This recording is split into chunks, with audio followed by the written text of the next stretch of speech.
It could be something as simple as a bowl of porridge on a Sunday morning, which technically is just a bowl of slime if you think about it. When my father made it, however, it would be the most delicious breakfast dish in the world. He used a special kind of oats, or maybe he bought the regular kind and then made them special by cutting them even more finely. He would toast them gently to help extract their flavor, as he explained. Then he would boil them on low heat, taking his time as he prepared whatever would accompany the oatmeal or porridge. I'm never sure what the right name is, but I guess Dad's dish would be porridge, simply because it sounds more delicious than oatmeal. My favorite kind of porridge is by far the one he calls birthday cake. He adds vanilla, colorful sprinkles, and other stuff I forgot, and I kid you not, it's the best breakfast in the world. I know it doesn't sound as crazily innovative as I make it out to be. I suppose it really isn't, because I can use the exact same ingredients, trying to mimic his dish, and all I achieve is oat slime with some melted sprinkles. And not because I'm a bad cook. My mum, for example, is a really decent cook as well, but she can never reach the explosion of flavors in a dish quite the same as my dad. Nobody can. You are such a liar. He can't be the best in the world. Also, you've never left town. How would you know, Chris? That's what my disbeliever of a classmate Toby said after I told everyone that I knew for a fact that my dad was the best cook in the world, and that one day he would travel to every country in existence to battle the best chefs on Earth. Back then we were around 6 or 7, and I had realized that my dad being such a genius was definitely something I had to use to impress everyone in elementary school with. And everyone believed me, saying how cool it was that my dad was a superhero. Except for that little know-it-all Toby, of course. If someone is the best, you can tell, Toby. It's not that hard. And also, everyone who comes to visit us says so too. So what? Anyone that visits is from here too, so they don't know the world, stupid. Shut up, Toby. He was right. Nobody who lived here ever left town and came back, so they really wouldn't know. And we never got visitors from outside. I still didn't appreciate him talking back like that, though.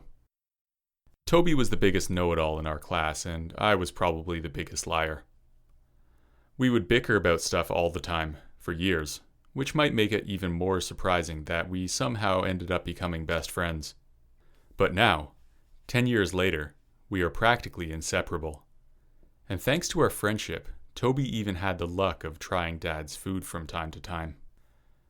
He still thinks saying it is the best in the world is an exaggeration, but simply because he doesn't like to admit that I am right. If you think that breakfast sounded good, you should see what my father comes up with for dinner. Well, not see, you should taste it, although I'm afraid that's impossible. Dad only makes dinner for us on very rare occasions.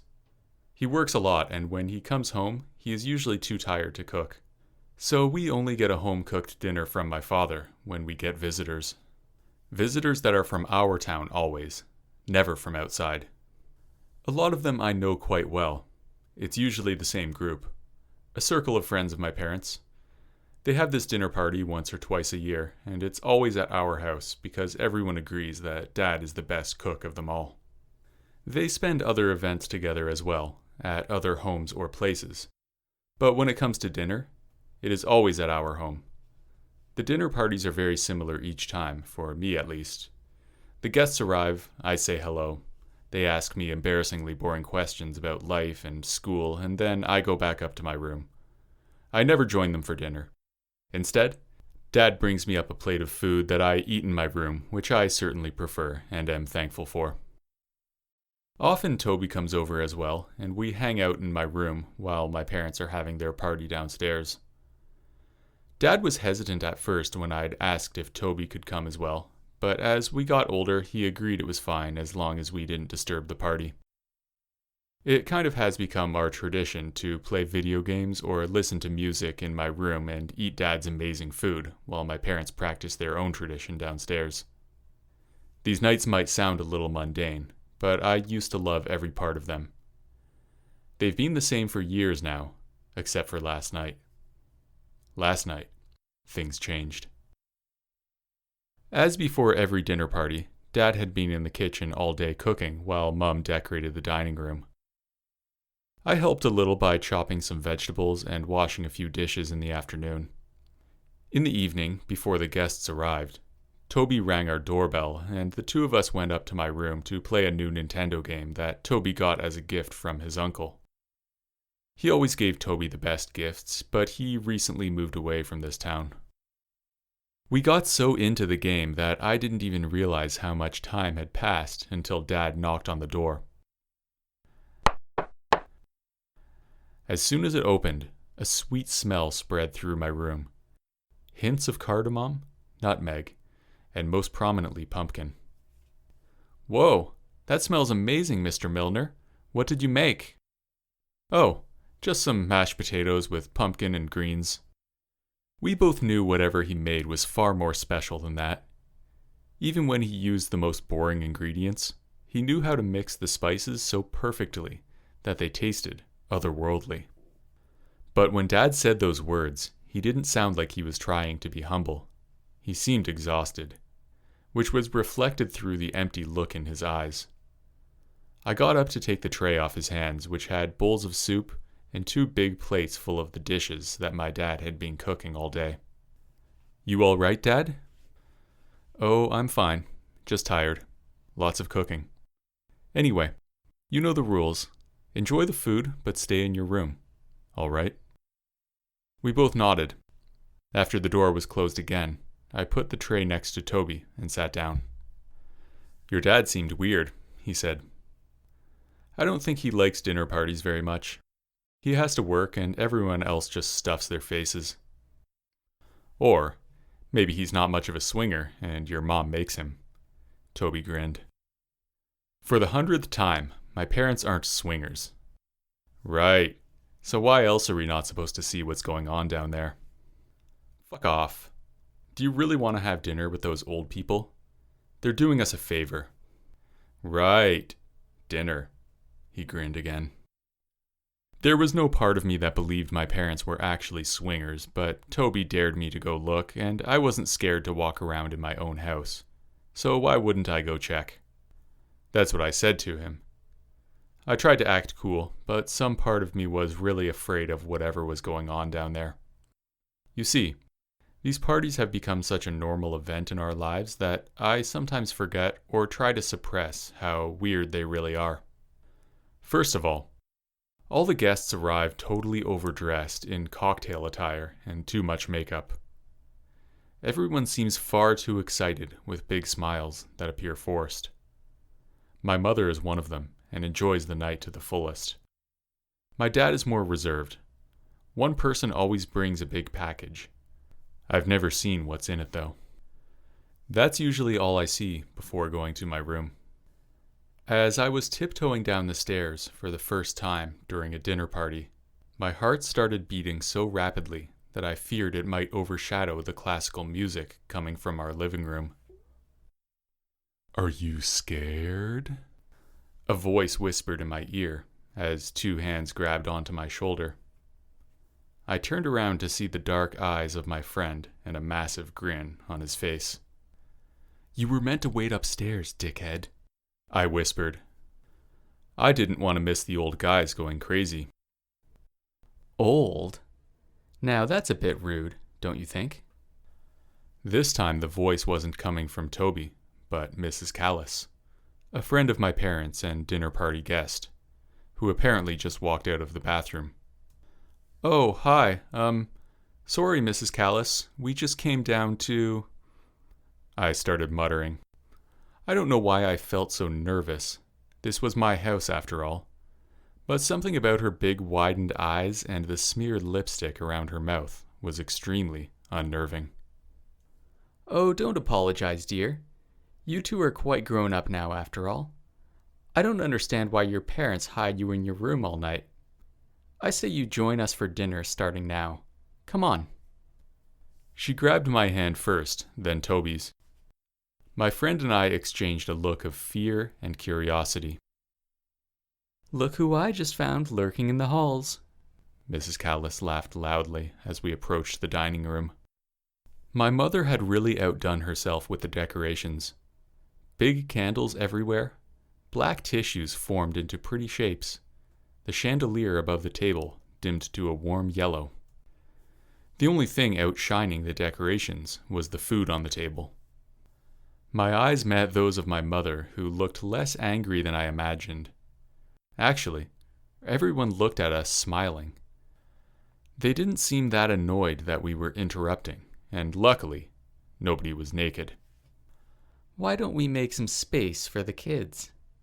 Let them enjoy the delicious meal with us for once. They look quite grown up to me, Mrs. Callis said, and everyone started mumbling. Chris, Toby, do you want to sit with us? My mother asked in a nervous tone. I looked over at my father, whose face had turned completely pale. Just as before, he had a strange look in his eyes, but now I realized that it wasn't exhaustion. It was fear. No, that's okay. We still have our food upstairs, I said. Nonsense, Mrs. Callis said. We have 2 empty seats right here. Tonight, you will join us. End of discussion. It seemed way more normal than I'd have imagined at first, until they started digging into the food as if they were starving animals. Ripping off huge bites with their teeth, swallowing whole chunks of meat, and pouring it all down with red wine. No matter how wonderful I normally thought my father's cooking was, at the sight of this I felt a bit appalled. Especially when I saw that my mother ate just as disgustingly. My mother, who normally was so incredibly proper and perfect. Only my dad was not focused on the food.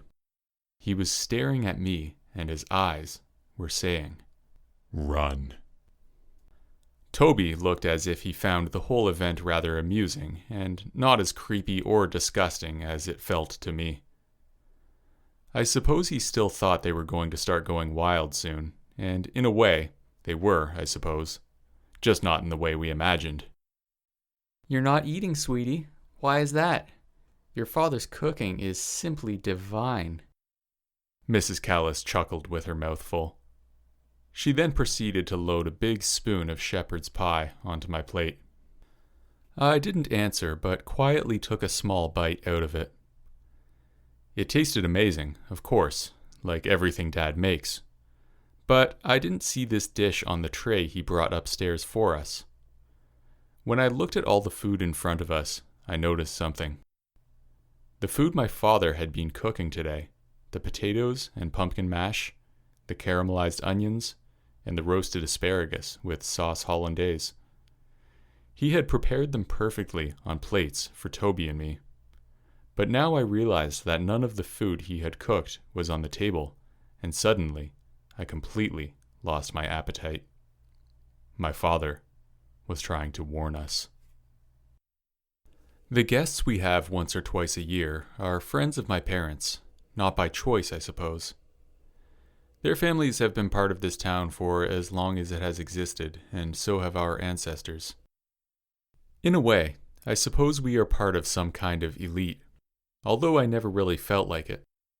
Especially because of my dad, who is an incredibly down-to-earth person. I always thought the only reason he did these parties was for my mother, but as it turns out, there was another reason. Toby was the first one to leave. He asked if he could stay over, but I told him I wasn't feeling too well. The other guests stayed until late at night, having the best time you could imagine. My mother went to bed exhausted, with a full stomach, while Dad sat in the kitchen scrubbing the floor. The entire house was quiet and dark at this point. He thought I'd gone to bed as well. Monotonously, he scrubbed a stain on the wooden ground. "Dad?" I asked, my entire body trembling. He didn't look at me. "You need to understand, Chris. We have been part of this community for a very long time," he said, his eyes still glued to the floor. "It is not a choice at this point.